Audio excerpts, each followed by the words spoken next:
The following show contains adult content. It's not our intent to offend anyone, but we want to inform you that if you are a child under the age of 18 or get offended easily, this next show may not be for you. The content, opinions, and subject matter of these shows are solely the choice of your show hosts and their guests, and not those of the Entertainment Network or any affiliated stations. Any comments or inquiries should be directed to those show hosts. Thank you for listening.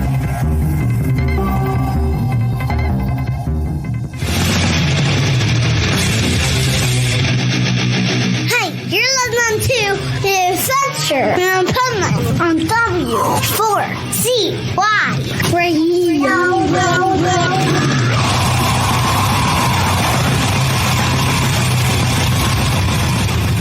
Wake up, America! It's time for the Adventures of Pipeman on W4CY.com, West Palm Beach's #1 internet radio station.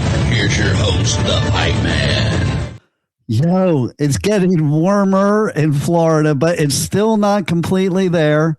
That's why I have this hoodie on because we don't have heat in the studio because it's South Florida, and it's nicer than it was last week, but still has a little bit of chill in the studio, but it's kind of comfortable, to be honest. And here we are on the Adventures of Pipeman, W4CY Radio, the Positively Pipeman segment on Motivational Monday. And I do have some motivation I want to talk about. That's also a peeve. So I'm going to rant and motivate at the same time. And who better to help me out with this before he gives us this unbelievable advice about pet tummy aches, but the pet health guru. So let's welcome Studio Nut and the pet health guru onto the show. Hello, hello. Hello. So you're gonna steal my rants now? Well, I rant too. Maybe you stole it from me years ago. I don't know, but that's why you need to be here so we can do a joint rant. Okay. There you go. Let me just say first of all that you know what, Seattle proved something that Bill Parcells always said. Defense wins games. If you look at the greatest football teams, defense. The greatest hockey teams, the Devils, when they were Stanley Cup champions, Jacques Lemaire was famous for the trap, which is defensive play. And look at what happened, man. They shut down that quarterback of New England like it was nobody's business. I don't want to be him today. What do you think, Bill? That's what it is. That's what it boils down to. And, my favorite team didn't make it because we did have defensive problems. Who's your favorite team? Buffalo. The Bills. Yeah, the Bills, right? Yes. Yeah. Well, you know what I have to say to you about the Bills? Their defense broke down over the years, always at that critical moment. They're winning, they're doing things, they come back from the grave, and then the defense we're not going to show up. 2 plays. Except when all you have to do is kneel in a playoff game and you fumble the ball and your name is Joe Pisarcik. Was that against Buffalo, or am I also thinking about when Hostetler was the Giants again playing Buffalo, and Buffalo ended up winning the game with a field goal with there was a second left in the game or something. Yeah. So, listen, the Bills, I got to tell you, they would have been perfect for that championship game between New England and who'd they play again? Oh, Denver. Yeah, you never remember the losers. And that is a motivational point. Nobody remembers number 2. Does anybody remember who got the silver medal in 1980 for hockey? Do you know? Absolutely no. Absolutely no. I don't follow it that well anyway. So it's not an important part of my life. It's It is a Netflix show right now. It is a Netflix show right now. It's about when the USA won the Olympics with a bunch of players that were total amateurs against the best hockey team that ever lived, the Russians, who won every year. Right. the Russians didn't even make it to the gold game because USA beat them. And then I think it was Finland who we beat for the gold medal. And, there's an example of what I'm looking at right there. Okay. That game was an example of leadership. Okay. Now, let me say, and this is not pro anybody or against anybody, but I just thought of it right now. Let's think about politics for a second and think about some of the greatest leaders of our time were not liked very much. Okay. No. And the coach for the USA team was not liked till the end with the team because they all thought he was kind of an asshole, And I use that word because people use that word a lot, but sometimes that's what it takes to get things done. And like you weren't going to beat the Russian hockey team by being nice. Let's put it that way. No. Okay. And so I think it's a very important thing to realize that when you are up at high levels in no matter what you're doing, people think you're an asshole, no matter whether you are or not. People try and knock you off the mountain. That's all what it's about. Look, the Patriots would win all the time, and everybody thought Tom Brady and Belichick were assholes, and they were cheating. And they probably were because I don't like the Patriots either. So I'm glad they lost. But I got to tell you, there's two great leaders in history that there's two great books for these great leaders in history that I want to talk about a little bit right now before we get into your pet segment, Bill. But their books are about leadership. And one of them is one of my favorite books is The Art of War by Sun Tzu. Famous Chinese general, not known as like some peacekeeper either. Okay. But what is taught in that book for business and negotiation tactics is one of the greatest things ever. So good that even Dave Mustaine of the heavy metal thrash metal band Megadeth, who just put out their final album recently, mentioned it in an interview. So imagine that. Even people in music are mentioning this book for success in life. And then there's another book I have. It's basically about leadership based on Machiavelli tactics. And isn't it interesting, Bill, that some of the people we most hated in history as leaders or that we consider evil did have some redeeming qualities, especially when it came to leadership skills? Well, that's evident in a lot of businesses as well. Both of us being, in business, we get employees that think that we're terrible. We get people even customers that think we're horrible. Oh, yeah. One thinks I'm a fucking asshole. One thinks I'm an asshole. Okay. But it's true, though, right? But sometimes. Yeah, it's true. I mean, they second guess you. They always know more than the boss does. They're always disgruntled. They complain. But at the end of the day, it's the boss's vision and drive that basically gets the job done. My dad, liked it or not, we still got it done. My dad gave me the best advice one time that aligns right with what you're saying. So one time I was in the investment business. I called him up one time, and it's like I had all these brokers that worked for me. And in that business, brokers, they work on straight commission. They don't make money unless they pick up the phone. They have to pick up the phone, smile, and dial. Okay. And I had people in there that would just sit there all day and stare at the wall. Now, they have no possible way to make any money. They could be doing a lot better things with their life than staring at a wall. I called my dad. I'm like, I don't get it.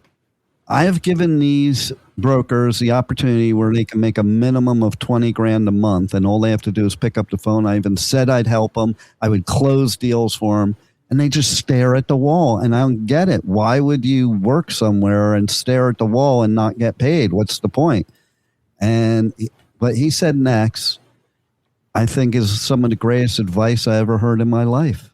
He said, if they were you, they'd be your competition, not your employees.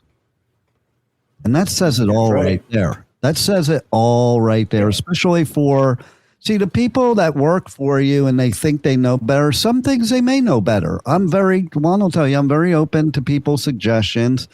And I told him in the first interview that I was, and I want them. But I also told him in his first interview that basically, you know, but I might have already tried it and found out that it didn't work, you know. And like, see, that's the point. The people that are the leaders, maybe they just not experienced the failure already. Okay. And that's where their knowledge comes from. And so the point is, a great leader makes all the mistakes themselves first so that they can lead their people the proper way, you know? And, you know, a lot of times people don't like it. It's kind of like we go to Karate Kid, you know, and Ralph Macchio, you know, when he was first getting trained by Miyagi, you know, he didn't get why Miyagi was making him do all this stupid stuff. And this happens all the time in business and politics and everything. Okay. It's like, you know, basically we don't understand what the forest is. We're only looking at the tree. Whereas the leader looks at the forest, not the tree. And if a tree is in front of you, so many non-leaders try to chop the tree down, walk through it, whatever. The leader just simply walks around because he already tried all those things you're trying to do and failed miserably. See, failure is a necessary part of success, isn't it, Bill? Absolutely. Absolutely. I had this discussion yesterday. It's funny how the world comes around. Right? So, yeah. I mean, listen. Okay. The reason you need failure for success is because you have to be willing to fail. Like if you're not willing to fail, you're not willing to do what it takes to succeed. And perfect example of that is a few years back, I was, sharpening my ice skating skills. So I hired a coach and he complained to me. By the way, you mute. I didn't know if you knew, but you muted your mic, so I didn't know, so I was telling you. I saw that. I didn't touch anything. It's funny. But he said something. He said something to me during those practices. He's like, "You never fall," and I thought that was a compliment. I'm like, "Oh, cool." He goes, "No, it's not cool. Like you're never going to get better if you don't fall," and it's so true. You have to push yourself. You can't. Push yourself. You got to push beyond your normal limit. You got to take risks. You know, Roger Bannister, who broke the 4-minute mile for the first time. Before that, it was considered, and we're in the Olympics now, so it's appropriate to talk about it. It was considered humanly impossible to break the 4-minute mile. Now, if you do that in the Olympics, you're a crappy runner because that's no longer humanly impossible. That's actually, you're a pretty crappy runner if you can't break a 4-minute mile. And that's an example of pushing yourself beyond the limit. We see it all the time with leaders. But there is one, okay, now we got to get to the rant section. Okay. And that rant section is about how you act as a leader. Okay. And I am a firm believer, me personally, a firm believer that if you're a leader, you should be a professional, set the example. You should be a promoter of unity, a promoter of compassion. That's leadership the right way. That, you know, and the fact is, I will do a rant right now of the crap over the Super Bowl. It's absolutely ridiculous that there's 10 million different halftime shows because they're not halftime shows. They are shows they're putting on another network during halftime. To me, the Super Bowl halftime show is the one that actually is at the Super Bowl. Okay, and if I want to watch the alternatives, that's fine. Don't call them a halftime show. They're not a halftime show. You're just, listen, it's true capitalism at its finest. All these people, they make it a thing about their bitching about Bad Bunny performing, but really they're just taking the opportunity so that they could create their own halftime show because they weren't invited to do a halftime show at the Super Bowl, and they could charge people for it and make money off of it. And I have no hate for that either, okay? Be an entrepreneur, but don't make it like it's some great gesture, like you're being a patriot, okay? You're not being a patriot just because you're putting on a different halftime show, number one. Number two, I just want to inform everybody in the United States of America, keyword of United States of America, okay, that the United States isn't only America. North America, Central America, and South America are America. So that's why Bad Bunny mentioned all the countries, because they are all in America. If you go to Europe, they don't call us America. They call us the States, because we are part of America. And yes, we do represent America. But there's also one other thing. Fucking Puerto Rico is the United States of America, you morons. Okay, and that's my rant right there. Like, take a geography class, because I've seen so many people this weekend on social media talking about they don't want immigrants doing the Super Bowl. He ain't an immigrant. He's an American. Number one. Number two, while you look back on past Super Bowls, not everybody was a United States citizen. Like, get over yourself. It's just a fucking halftime show, to be blunt. Just a halftime show. Not everything today has to be some major ordeal. That's my rant. What do you think, Bill? That's exactly right. I mean, we put importance on things that really are not important in the overall view of life. And, when we get hung up on that, that's when we have problems. It's, what's important? We have to make that decision. What's the priority, if you will? Yeah, totally. And then, okay, so Juan, I want to come to you on this subject here as somebody that's from another American country. What do you think about Bad Bunny playing at the Super Bowl? I mean, it's not about the Spanish or English thing. It's more about, who's the biggest artist right now, who can bring in the most money. Because at the end of the day, the NFL is a business and they are in it for the money. They don't care about what your beliefs are. And the people saying that this is nothing more than a right-wing agenda to promote whatever. I mean, at the end of the day, it was... Bad Bunny is the left-wing agenda, according to the right-wing agenda. And you're absolutely correct. That was the other thing, okay? Again, capitalism as finest. First of all, the Super Bowl is called sports entertainment. It is entertainment. Music is entertainment. Things you watch on TV are entertainment. So what are you going to do? You're going to bring the number one entertainer in the world to perform so that you can get even more millions of dollars in advertiser dollars, knowing the exposure that's going to give. And right now, Bad Bunny is bigger than Taylor Swift. So there it is.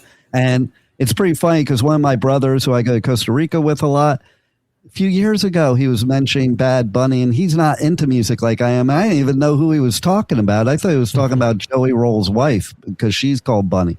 And he's become very close and involved with them and stuff like that. And I know if this particular brother is involved with him, the dude's a good dude. So maybe another brother I wouldn't say that with. But you know what my biggest rant is, Bill? What's that?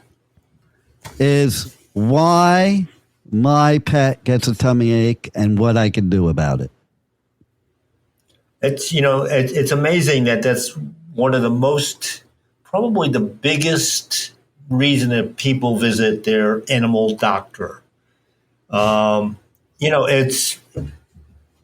We don't realize that everything that's going to be adjust our health has to get into the body somehow. And it has to normally comes through the mouth in the form of foods, junk, whatever. And if it's the wrong thing, guess what happens? We have an upset stomach. The body has got to try to purge itself of those bad things. And when we're looking at, like I say, food is basically just a vehicle. It's bringing things in and it's taking things out. Diarrhea, vomiting is housekeeping. It is not sick. It's housekeeping. Get rid of the bad stuff so we don't die. But, how parents always said, I could bring you in this world and I could take you out. That's what the pet stomach's doing when you put stupid crap in it. It's the same with our stomach. And, especially people that are older that grew up in, the 60s, the 70s, the 80s, overindulgence was part of life. And on Sunday mornings, everybody's like, oh my God, I wish I was dead. I feel horrible. And, we're recovering slowly. And then all of a sudden it's run to the bathroom and everything comes out one end or the other. And we've been healed. Oh my God, I feel so much better now. Hey, can we go back to that place we were at last night? I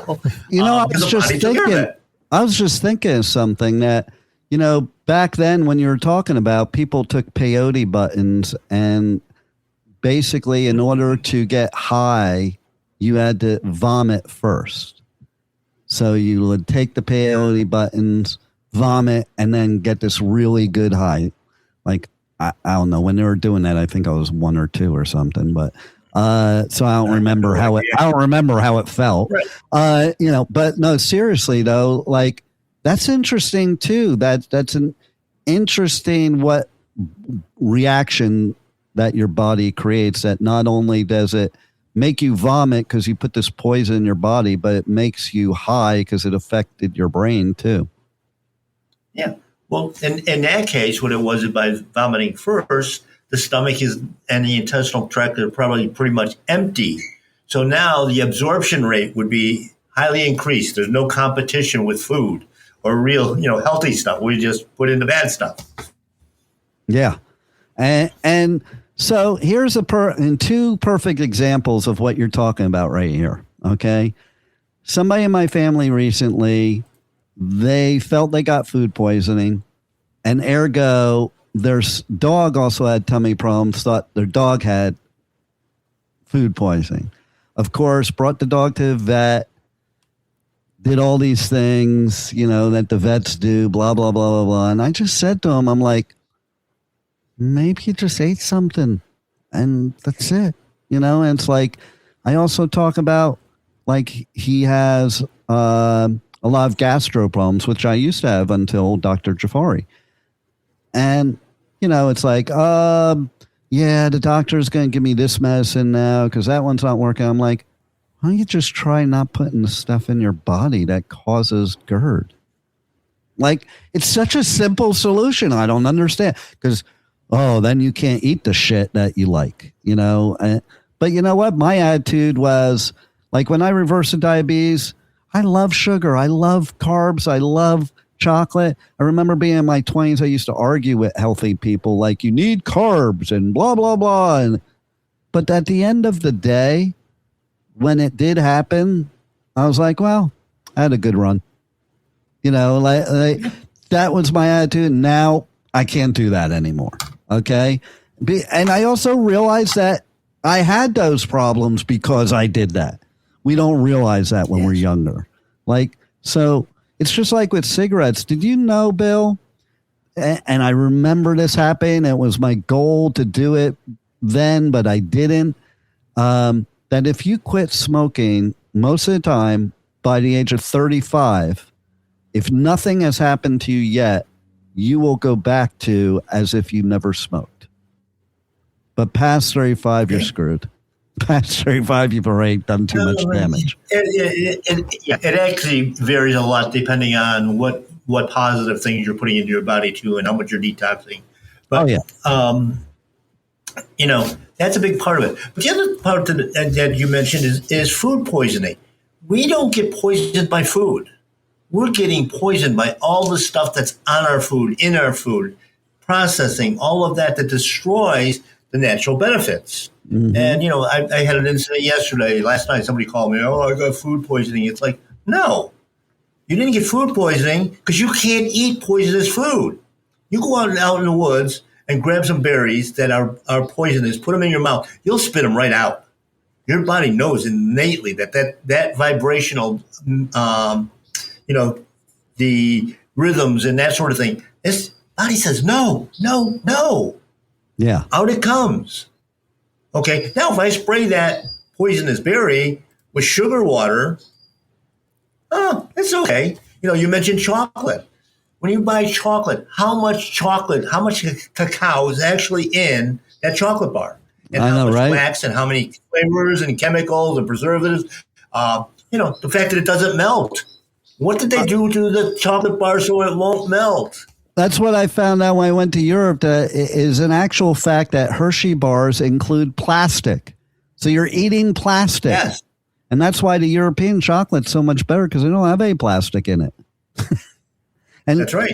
But the melting is what made me think of it because you can literally have a candy bar and, unless it's extreme conditions, it may not melt. But if you get a real candy bar like you would in Europe, it'll melt in your hands as you're leaving the store. Yes. Yeah. And there's so many of our food products that are that way. And of course, once you put that bad product in your gut, the body has to respond to it. It's got to try to get rid of it as quickly as possible. And so it's a good thing. So, but we've been taught if your dog or cat's got vomits, has diarrhea, and it's funny, I use a story all the time in conjunction with this. Let's say you were blessed with a puppy and a young child. You're working all week long, okay? Everything, it's been hectic, everything else. You got a housekeeper, maybe it's mom, grandmom, or whatever. You get home on Friday afternoon. All you want to do is kick off your shoes, sit back with maybe a glass of wine, a cocktail, whatever, and enjoy the family. And as you're walking in the door, the caretaker says, oh, by the way, the dog and the kid got diarrhea. You go into the house, you pick up the phone, you call your pediatrician. Okay, this is what's going on. Okay, just calm down what the foods are that you're putting in the body. Let's do energy, keep them hydrated.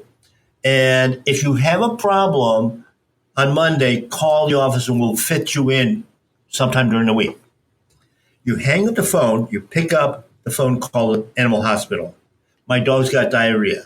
Their response is, oh my God. It's an emergency. Oh my God. Yeah. But so as soon as they said it's an emergency, that's $500 to $1,000 on your bill. Because it's an emergency. You walk in, they throw the dog on the table, they start putting in needles and giving him fluids and antibiotics and anti-diarrheal drugs and anti-vomiting drugs because the other drugs are making the dog sick. We have to hospitalize them immediately. And you can probably pick them up Monday or Tuesday. So Monday you go into the office and pick up your animal. They give you a bag full of antibiotics and other medications. Your dog is actually sicker than he was in the beginning, by the way. And, you're thousands and thousands of dollars poorer. In the meantime, the kid was out Saturday morning playing because it was only an event. Once that stuff came out of the body, why are we plugging him up after it's out of the body? That makes no sense to me. I guess that's kind of a rant. That's a good rant. I like that rant. There's so much to rant about when it comes to stuff like this too, because it is true. It's like you call the vet and they put you in panic mode, and now you're willing to spend whatever money you have to. And the same thing that you wouldn't spend on yourself. Like I know so many pet owners that they won't even go to the doctor because they don't want to spend money on their health. But if it comes to their animal, Oh yeah. There you go. Yeah. Well, the thing, and that I look at. First off, it's sold that if you don't bring that animal in right away because it's an emergency, it'll probably die. That fear-based medical sales pitch. You're going to die. Your dog is going to die. We don't know what it is. And then at the end of it, anyway, they run all these tests and they can't find anything wrong with the animal because, like I said, it was an event. But now you've been through this, okay, with your heart problems. Did you ever know, and this goes to your previous rant, did you ever know anybody that was treated by the second best heart doctor? Everybody always has a first. Yeah. Because he saved my life. Well, where was it written that you were going to die? Yeah. You were told the that. second best, you died. So everybody's lives always had the very best, and there's hundreds of thousands of best cardiologists. Isn't that amazing? You can't have one best. Well, what's interesting too is a few things, whether it's vets or human doctors, is the limited training that very, very limited training they have on nutrition and on pharmaceutical drugs that they prescribe to people. Okay. That's number one. Right. Number two is their thought processes that they're brainwashed into. Okay. So going back to the heart thing, the first time I had the heart attack, I picked some doctor in Green Acres, I think it was. He was Hispanic. I have to mention that because I'm going to blame Juan for what happened next. And basically what I did is I was seeing Dr. Jafari before that, and I had all her supplements. So I walked into his office with all the supplements. And the only reason I walked in there is because I'm smart. Because I do realize that certain times once you have a condition, certain supplements may be bad or coincide or what have you, or be too much. Like, for instance, I knew for a fact that my supplements had spinach and other blood thinners in them when they have you on blood thinners already. So that's too much blood thinning. So when I went in, this doctor basically refused to look at him. And basically, in so many words, said it was a bunch of bullshit. He goes, that was all great. Now that you've had a heart attack, now you need to do the real stuff. That's all great for preventative, but now you got a real situation, blah, blah, blah, blah, blah. And he was rude about it. Never went to that cardiologist again. Never went to that cardiologist again. I don't care how good he is. So then next, what I did is I had Dee, remember Dee that worked for us over here? I had her call, was it Dee? Oh, actually, it wasn't even Dee. It was somebody else that worked for me that I had call basically every cardiologist in Palm Beach County and ask them one question. Are you open to natural health? And I said to the person I had called, I'm like, because if you go and you have to word it that way, because if you say, do you something like, do you practice natural health or promote it, they're not going to. I just want them to be open to it. I just wanted somebody that was going to be open to it. I knew that was the best I was going to get. So the cardiologist I have currently is the one she found after calling a lot of them. And he literally, after she asked that question, he got on the phone with me. And he's from Mount Sinai, so no schlump. We're not talking like no small doctor. And he talked to me for like an hour and a half. I wasn't even a patient yet. And so that impressed me because that doesn't ever happen nowadays. You're lucky to even talk to or see the doctor if you go to the office. And so basically when I went into it, that made me decide to go check him out, do a consultation. I went in with all of my, and when I say all of mine, okay, people are probably not realizing, like I had 10 different bottles of supplements that I went in with. First of all, he sat there and he read every one. And in the ones that he didn't know what the ingredients were, he looked it up right in front of me. Okay. So he didn't even act like he knew it all. Okay. And he basically said, okay, this one, that's good to take. This one, you might want to hold off for a while till you're off the blood thinners. blah, blah, blah, and went through these different things with each one of them. So now I trust his advice because he didn't give me a blanket no, and he didn't give me bullshit. He literally did research and had knowledge and gave me advice. And it was up to me what to do with that advice. But he didn't put it down. He said, you could take these. These are fine. No problem. So, and that's why you have to be your own best advocate, whether it comes to human doctors or vets, because I got many more stories I can talk about, as you know, Bill, where doctors are just don't know what the hell they're doing sometimes. Okay? Yeah, exactly. So their whole education is not based on health. There's no health in that bag. There's no health in their training. It's all about symptom management. I can load you up with a ton of drugs that will basically shut down your system, but still keep you alive.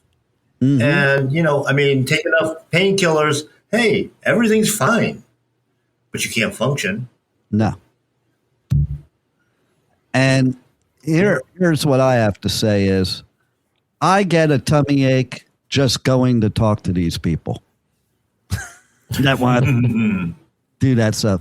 What's your thoughts on all this, Studio Nut? I mean, when you see the medication that you're taking and it includes symptoms that it may give you, like side effects that it may give you, and the side effects are usually worse than what you're feeling in the moment. It doesn't make any sense to me. I love the commercials where people are running through, a field of sunflowers as the guy's saying, may cause death, may cause depression, may cause suicide, may cause this, for like 60 seconds rattling off all this stuff. and they always speed it up, so he always sounds a little high-pitched. So he makes it sound a little more innocent. And, maybe from some of the pharma that doctors have given me in my lifetime, I may be kind of screwed up because I'm looking right now actually at the screen. And based on the fact that both Bill and I have the bottom part with the white, it looks like two eyes with eyebrows and you're the nose, Studio Nut. This is what happens, okay? Just random thoughts comes into my head as I'm looking at that. So, Bill, tell everybody how they can reach out to you. Check out your show. Check out My Paleo Pet. Check everything out that you have to offer, because the pet health guru can be your guru too. Absolutely. I mean, we can start out this week with, of course, My Paleo Pet, the store, your website. Okay. That's the supplier of all the good, nutritious items that are out there. That's what we are, as a nutrition store for both people and pets. It's not that different. There is no such thing as people food and pet food, except that the government labeled it as such. So they could basically tax us differently. But we got a whole arrangement, of course, of herbs and botanicals and, good food for your pet, good food for you. We do a farm to table presentation in there where the best Florida raised beef, chicken, pork, lamb are available every single day. You just got to stop by and pick out your favorite steak, your favorite cut of meat, fresh eggs right from the chickens on the pasture. They're not being fed corn and soy. And of course, the Pet Health Cafe, where we talk about this all the time. This week, we have a special guest coming on. We're going to be talking about how to eat healthy on a budget. Different things like, instead of buying one steak for $29 or $39 a pound, you buy a loin for maybe $19 a pound, or you buy the whole, half cow for $8.50 a pound. You can eat healthy with just budgeting the right way. You're paying, how much do you pay per pound for, let's say, a candy bar? People don't realize those are costing you $20, $30 a pound. Lunchables that they feed the kids in schools. Those are $15 a pound in a supermarket. They have this new craze now. It only says $2.99 on the package, you know. Well, you mentioned the chocolate. They have the craze now with the what's the chocolate? The Dubai chocolate? Yeah, the Dubai chocolate, which I haven't tried yet. I would like to try, but then I look and the candy bar is like $25. Like, come on, you're just full of shit, okay? Like, it's probably shit in that chocolate, and that's what you're charging me for. Because it's from Dubai. But like you say, the one I'm going to go to Dubai and see if that's what the chocolate is they have there. I bet it isn't. Yeah. And of course, on the other side of it, this is what we're, like I said, the Lunchables in the lunchroom at the schools, public schools, $15 a pound, but they're only paying $2.99 for something that has no nutrition in it. And we're actually teaching our kids, the next generation, that this is acceptable. Yeah, everybody go back to my generation where your parents packed you a soggy sandwich to bring to school with you. That's what we got to go back to. Make America soggy again. Exactly. It's funny, when I was a teenager, I was in Boy Scouts, and we had a weekend away, and we had to bring our own food to cook on the fire, or just your own food so you could eat. My father actually packed a steak, onions, and peppers into a foil that I put on the campfire. Everybody else is running around with a peanut butter and jelly sandwich. And it's like, nice. Yeah, totally different. I mean, that was attitude. We fixed our own food, and we fixed good food. It wasn't just something thrown at us. That's the key. Yeah. But they can, I mean, they can reach me, of course, at My Paleo Pet, 954-971-2500. Pet Health Cafe on YouTube, on these channels here, as well as on iHeartRadio. We can go back over a decade there, and you're going to get the advice that you need to make yourself healthy and keep your pets healthy. It's all the same. And it's funny, my last guest last week introduced me literally to somebody that's working up at the University of Florida, that they're starting a program for pet and people food being the same. And how long have I been preaching this? Wow. Since the day I met you. And so everybody go home and feed your pets people food. Real food. But real food. Make sure it's real food. Make sure it is not a bunch of bull crap. And you know what? Yep. We're gonna do some we have a new festival we're giving tickets for, incarceration. So if you like going to prison, this is the festival for you. It's at Shawshank Prison. I love it.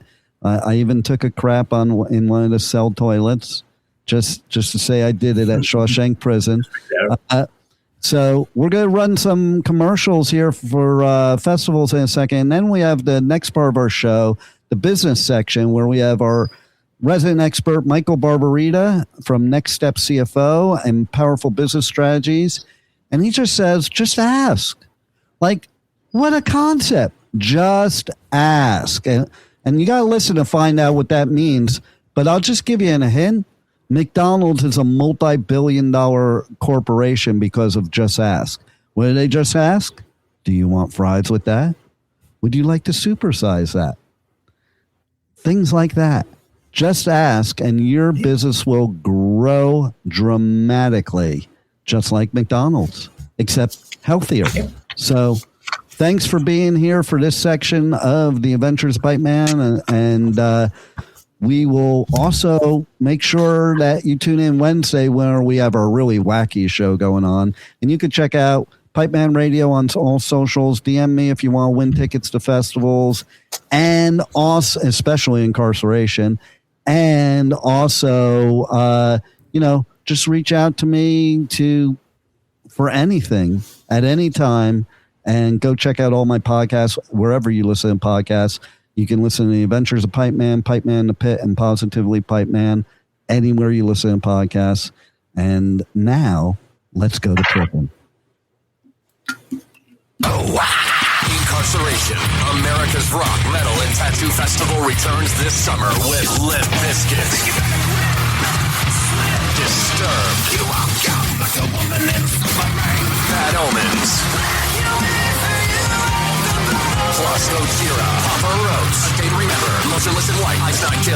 Cypress Hill, The Used, and so many more. Incarceration at the Ohio State Reformatory, July 17th to 19th. Passes on sale now at incarceration.com. The Sonic Temple Art and Music Festival returns May 14th through 17th with My Chemical Romance, Tool, Bring Me the Horizon, and Shinedown. Plus, Pierce the Veil, Good Charlotte, The Offspring, Sublime, Godsmack, Breaking Benjamin, Marilyn Manson, and so many more. Sonic Temple in Columbus, Ohio, May 14th to 17th. Passes on sale now for as low as $1 down at sonictemplefestival.com. Welcome to Rockville. Returns to Daytona International Speedway May 7th through 10th with Foo Fighters, My Chemical Romance, Guns N' Roses, and Bring Me the Horizon. Plus Turnstile, Five Finger Death Punch, The Offspring, Breaking Benjamin, A Day to Remember, Godsmack, and so many more. Welcome to Rockville, May 7th through 10th. Passes on sale now for as low as $1 down at welcometorockville.com.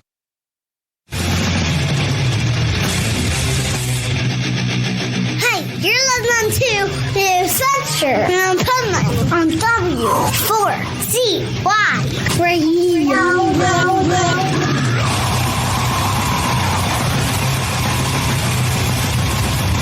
This is the Pipeman here on the Adventures of Pipeman W4CY Radio with a, once again, Positively Pipeman segment, Powerful Business Strategies. And I'm going to ask Michael Barbarita from Next Step CFO if he wants fries with that.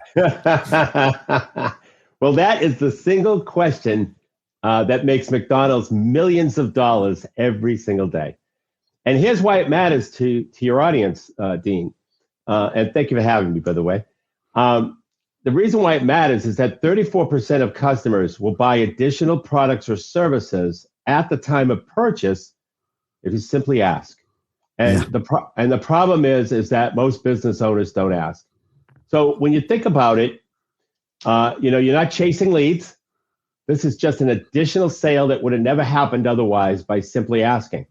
And companies and Amazon is also great at this, where you buy one product, it's making suggestions on other products that you should buy that are similar that other people have bought after they bought the same product.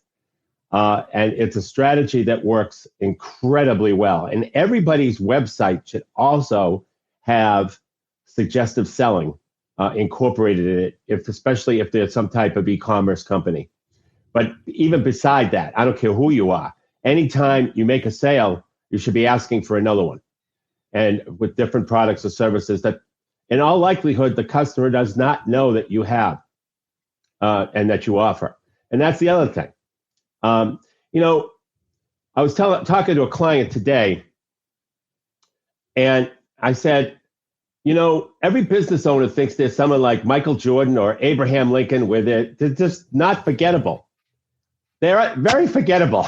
They're very forgettable, because a lot of my clients, when I talk about drip campaigns and reaching out to former customers that haven't bought from you in a while, they know who I am. They know they know me. They know who I am, who we are. We did business with them. They don't. They forget. Yeah, and they need to be reminded. I've got so many clients that just don't understand that concept of rejuvenating former customers and the concept of simply asking. Just ask. If you made a sale, you've got them in the right position. They got their wallets out because they're buying from you already. And 1/3 of the time, they're going to buy something else. Will you get rejected? Yeah, 2/3 of the time. Yeah. But the other 1/3 of the time, you're going to get additional business. You're going to increase your average dollar per sale. There's a saying that I live by, and that is ask equals get, which also translates to if you don't ask, you don't get. That's right. It's so true. And a lot of business owners, in every one of your, whether it's a sales presentation or some type of a communication with customers, whether it's online or otherwise, You need to have suggestive selling to sell something else. Do you want fries with that? Do you want a Coke with that? All of that type of suggestive selling. Would you like to supersize that? Yes, would you like to supersize that? It's incredible how much money that has made companies like McDonald's, like Amazon, and it's not a difficult thing.